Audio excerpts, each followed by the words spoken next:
하나님 말씀 아가서 1장 10절 말씀입니다. 한 목소리로 함께 읽겠습니다. 내 뒷밤은 따은 머리털로 내 목은 구슬꿰미로 아름답구나. 아멘. 신랑이 신부의 아름다움에 대해서 계속해서 얘기하고 있습니다. 특별히 이 아름답다는 표현이 우리가 지난번에도 살펴본 것처럼 컴리라는 표현을 써요. 근데 이것은 뭐라고요?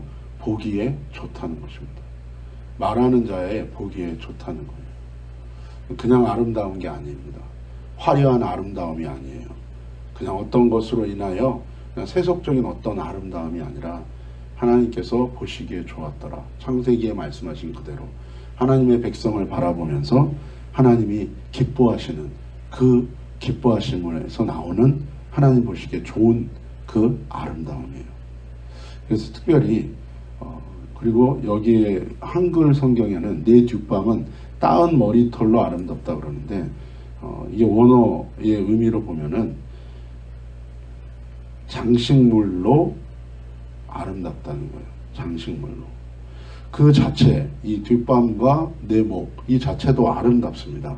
하지만 거기에 아름다운 단장이 더해질 때에 보기에 더 좋다고 얘기하는 거예요. 목은 구슬꿰미로 더 아름답다.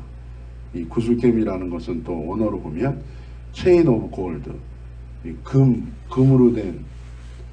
금으로 된 장식품을 얘기하고, 그다음에 이 뺨은 얼굴이잖아요. 사실 앞면을 의미하는데 이것은 보석으로 이렇게 내려뜨린 보석으로 내려뜨린 줄로 말미암아 아름답다는 거예요. 그 자체로도 아름답습니다. 그런데 특별히 그 신부가 하고 있는 장식품들로 인하여 이 신부의 앞면과 신부의 목이 더 아름답게 주님이 보신다라는 것입니다.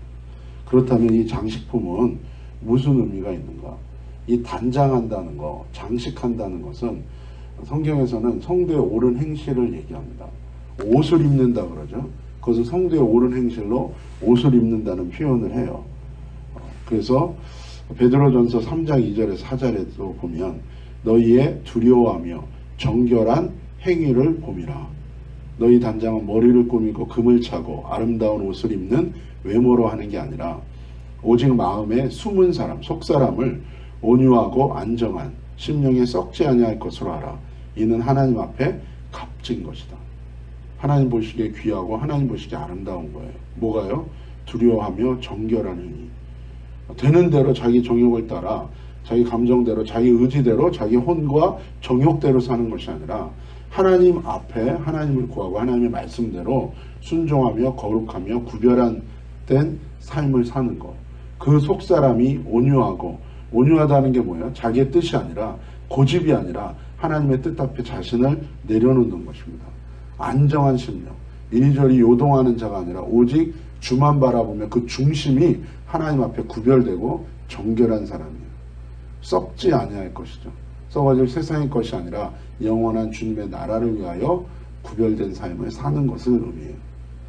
요한계시록 21장 2절에도 보면 또 내가 보매 거룩한 성 새 예루살렘이 하나님께로부터 하늘에서 내려오니 그 예비한 것이 신부가 남편을 위하여 단장한 것 같더라. 하나님께로부터 오는 구별된 것들을 의미하죠. 출애굽기 33장 5절에서 6절에도 뭐라고 그럽니까? 여호와께서 모세에게 이르시기를 이스라엘 자손에게 이르라. 너희는 목이 곧은 백성인즉 내가 순식간이라도 너희 중에 행하면 너희를 진멸하리니 너희는 단장품을 제하라. 그리하면 내가 너희에게 어떻게 할 일을 알겠노라 하셨습니다. 이스라엘 자손이 호렙산에서부터 그 단장품을 제하니라. 하나님 보시기에 아름답게 여기는 단장품도 있습니다. 그렇지만 하나님 보실 때 가증하게 여기는 단장품이 있어요. 내가 예수 안에서만 발견되기를 원하는 게 아니라 다른 것들로 나를 가리우고 치장하고 그것 안에서 나를 발견되기를 원하는 거. 내가 우상 삼은 모든 것들은 주님 앞에서 버려야 될 단장품이죠. 욥기서 26장 13절에 보면 그의 입김으로 하늘을 맑게 하시고 손으로 날렵한 뱀을 무찌르시나니. 다른 번역 성경에 보면은 여기도 역시 단장품이라는 이 단장품을 제하는 것을 그의 입김으로 하늘을 맑게 한다는 의미로 사용하고 있어요. 무슨 얘기입니까? 하나님의 숨으로 나오는 하나님의 영으로 그 하늘을 맑게 하시는 것처럼 우리의 삶이 오직 하나님의 입에서 나오는 말씀과 성령으로 말미암아 우리의 심령이 새롭게 되는 것을 의미하는 것입니다. 이것이 단장품의 의미예요. 골로새서에 보면 1장에 보면 이렇게 얘기합니다. 흑암의 권세에서 우리를 건져내고 그 사랑의 아들의 나라로 옮겼다는 거예요.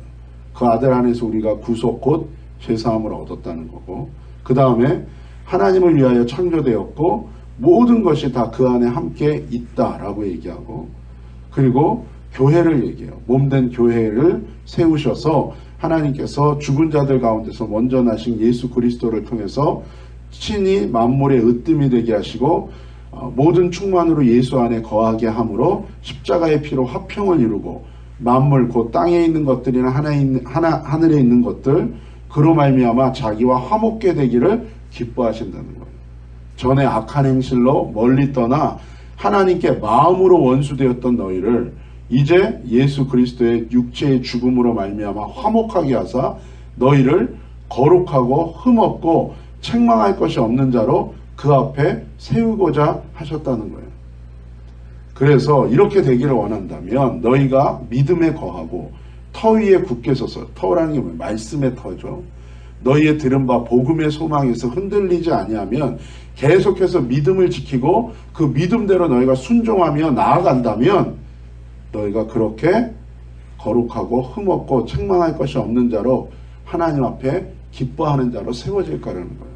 이것이 곧 아가서에서 얘기하고 있는 장식품, 단장, 하나님 보시기에 아름다운 것으로 단장하고 장식품을 통하여 아름답게 주님 보시기에 기뻐하시는 신부된 교회에 나아가야 될 방향이요 모습이라는 거예요.